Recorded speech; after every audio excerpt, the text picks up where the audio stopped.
Alright, y'all, so first things first, we're going to talk about the price because that, of course, is important when making any type of purchase decision. So the cheapest is going to be the Fossil Gen 6, but this does fluctuate. This can fluctuate anywhere from in between like $220 when it's on sale to $300, and it's on sale a lot. It's always off and on Amazon. I highly suggest checking Amazon over Fossil because Fossil doesn't have nearly as many sales as Amazon does on this watch.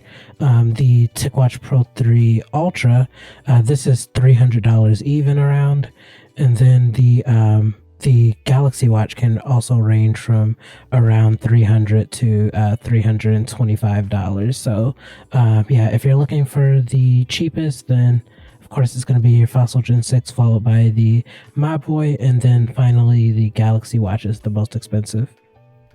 Okay, so next thing I'm going to talk about is the design. So this is going to be like completely up to preference on like what you prefer in a smartwatch.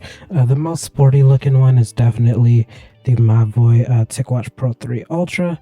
It's made mostly of plastic, but it does have some stainless steel on it as well. Still a lot more stainless steel than the regular My Boy Ticwatch Pro 3 GPS that came out like a year before this.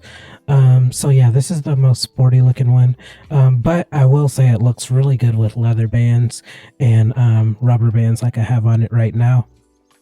The most classic looking watch is definitely the Fossil Gen 6. If you're wanting something that looks completely like a real watch, like, of course, Fossil is a very popular watchmaker, so they put the same type of design language into their smartwatches, which is what quite a few people actually may prefer. So that's what the Fossil Gen 6 looks like. The Galaxy Watch 4 Classic, I feel like this is like kind of a hybrid, leaning a little more to the classier side. Definitely kind of looks like a real watch, but looks like a smartwatch at the same time, just because of like how big everything is. They put a lot of size in it, mainly for this bezel. We're going to talk about that now. This bezel is very useful. Helps you scroll horizontally through the UI of your watch. The Galaxy Watch 4 Classic is a very horizontally based UI. Meanwhile, on the Fossil Gen 6, you do get a rotating crown.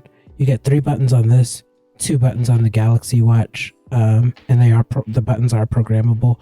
But you do get a rotating dial on the Fossil, so you can just scroll up and down like that. It's more of a vertical based UI. This is more close to stock WearOS. And you do get 2 buttons on the My Boy Ticwatch Pro 3 Ultra, but it does not have like any type of dial or anything to scroll through the UI like the other 2 watches do. But both of these buttons are programmable at all, and you can swipe just through the UI. So now to durability and build quality. So the most durable of the 3, in my opinion, is going to be the Ticwatch Pro 3 Ultra. This actually does come with a military grade durability standard, so this is definitely going to be the one that's going to get the most wear. The Galaxy Watch 4 Classic did scratch up fairly easily for me. I do have like some nicks like around the perimeter because I am pretty clumsy, so knock it up against walls and things like that, counters. I'm surprised I didn't get like any scratches on this Fossil Gen 6 like at all. That's just something to take to note as well, but I definitely feel like this is going to be the most durable of the 3. One thing I don't like about the Ticwatch Pro 3 Ultra is that these buttons feel like very toyish. They rotate fully but don't like give anything to the UI like the Fossil Gen 6. The buttons like rotate, but it's not as sticky as ever. It's not as loose as it feels on the Ticwatch Pro 3 Ultra. And then the middle button, again, you can scroll through the UI of the watch. So yeah, I was really curious to see why the buttons felt so loose on the Ticwatch Pro 3 Ultra. The Galaxy Watch buttons feel very great, very tactile. One thing I do want to mention as well, the haptics. So one thing about smartwatches, the haptics are super important because that is how you are notified most of the time when you don't want to pull your phone out your pocket or your phone's in the other room or something. You're going to be notified by the vibration of your watch. The haptics on the Galaxy Watch 4 Classic are insane. Definitely the best haptics of the three watches by far. The worst is the Ticwatch Pro 3 Ultra. It just feels like super loose and jittery. Just terrible vibration, and it's like a little loud as well. While the Galaxy Watch 4 Classic just gives you like that tight, punchy vibration that you want to feel on your wrist. Again, the Ticwatch Pro 3 is just very bad haptics. I hope they completely redo that next generation. And the Fossil Gen 6 is just like right in the middle in terms of haptics. So yeah, that's how I feel about the build quality on these three watches. So the last point that I want to make about the design and build quality of these three watches is that they all basically have like the same band standard. So these bands on these watches are all like, you could easily take them away using this quick release pin on the back. But the issue is with the Galaxy Watch 4 Classic, I don't know why Samsung decided to do this. I don't know if they were trying to get more sales like from their own like watch band store or whatever, but they made this a 20 millimeter watch band, and it's honestly like the biggest watch like of the three, like in terms of just like the diameter of it. They gave it the smallest band size, so these are 20 millimeter bands. Literally like every other major smartwatch in the game, except for the Apple Watch, they have their own thing, but literally every other major smartwatch uses 22 millimeter bands, and Samsung decided to go with 20 on the Galaxy Watch 4 and the Watch 4 Classic. Not sure why they did that at all. It was a terrible decision in my opinion, especially because like I've had a ton of other smartwatches and they all used the 22 millimeter bands. This is like the first watch in years that had 20 millimeter, and even last generation, the Galaxy Watch 3 had 22 millimeter bands. So don't know why Samsung did that, but that's just something to think about. Okay guys, so now I'm going to talk about the screens on these devices. So the smallest screen does go to the Fossil Gen 6. I do have an issue with this because this is supposed to be the men's variant, but for a men's wrist it's like still super small. It's actually the same actual screen size as the women's variant of the Fossil Gen 6 this year. Just the women's variant doesn't have as big of a bezel like around the AMOLED on the screen, so I really hope Fossil boosts the size next year. Another thing that I noticed is that the Galaxy Watch 4 Classic tends to have the best screen just like overall. In terms of like resolution and pixel density, all three of these watches are super similar, but just the overall AMOLED quality, the colors, the brightness, just everything about the screen, it reigns supreme with the Galaxy Watch 4 Classic. And a lot of you know Samsung tends to just like makes the best screens in general, so I'm actually not surprised at all about that. The worst screen probably does go to the Mobvoi Ticwatch Pro 3 Ultra, but it makes up for it in another area. I'll talk about it in a second. I just want to let this thing die. Let's just let that screen go out for a second. The screen on the Fossil Gen 6 is actually super bright. I really like this screen a lot. Super vibrant, very bright. So as you can see, the screen just dimmed down, and this is an advantage that the Mobvoi Ticwatch Pro 3 has over every other smartwatch out right now. This low power screen on top saves a ton of battery. This is why this is like the battery champion when it comes to WearOS watches. We'll talk about battery life next, but yeah, this is the main reason right here. This low powered screen, you just get basic information such as your steps and time on this low powered screen.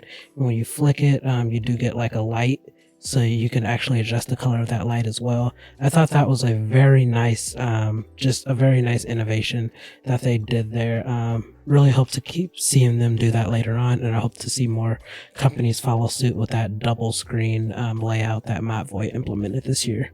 So the next thing they're going to talk about on these watches is the software. So this is probably my favorite part of the video. I love software and I love WearOS. WearOS is definitely my favorite software for any watch for Android out there. So the Galaxy Watch 4 Classic is a little different from these two, mainly because it runs WearOS 3. Samsung and Google had like a partnership in which Samsung was the first company to implement WearOS 3. Apparently it was supposed to be a big change in battery and a lot of other improvements in performance and things like that, but I haven't noticed much of a difference between WearOS 2 and 3. But the software on Samsung's watch does look a lot different from these other two. So these other two watches are very similar in terms of with like the UI and everything. These both run WearOS 2 again, and it's really like vertically oriented. So swiping up, you get all of your notifications and everything. Swiping down, you get your quick toggles on both of these watches. They look slightly different, but pretty much the same thing. And when you swipe left, you get Google Assistant on both of these. I'm gonna have a rant in a second about that. A lot of people know the Galaxy Watch 4 Classic still does not have Google Assistant after 6+ months of Samsung promising it to us. They still do not have it. So yeah, swiping right, you get your quick tiles. You can adjust these tiles to your liking, and yeah, that's basically it on the UI and everything. The settings are basically the same on these two watches. So one thing I did like about Samsung this year is that they did something different. They they kind of mixed Tizen OS and WearOS a little bit. Everything is like horizontally oriented, so you can see all of these tiles and notifications just by moving the bezel around. So I really like what Samsung did with that, and just putting their own like spin on WearOS. I think they did a pretty good job at that. Swiping up, you do get your app drawer. It definitely looks different from the app drawer in WearOS. So this is the app drawer. I can't do that one. Okay, so this is the app drawer in WearOS right here.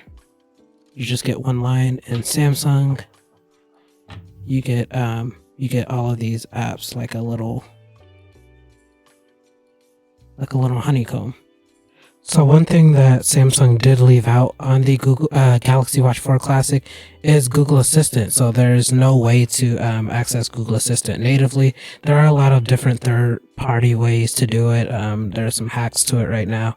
Some people made video on hacks to get Google Assistant on your watch, but it still has not come natively with an update. One thing I will say about Samsung, they care about this watch a lot. They put a ton of updates on this, definitely improve the performance and battery life over time. I'll talk about battery in a second, but yeah, I really love what Samsung did with the software, except for that Google Assistant piece. I really hope they put that on soon. Again, they've been promising that for 6 months and still has not touched the Galaxy Watch 4 Classic natively. So yeah, that could be a con for some people. I really like using Google Assistant on my watches.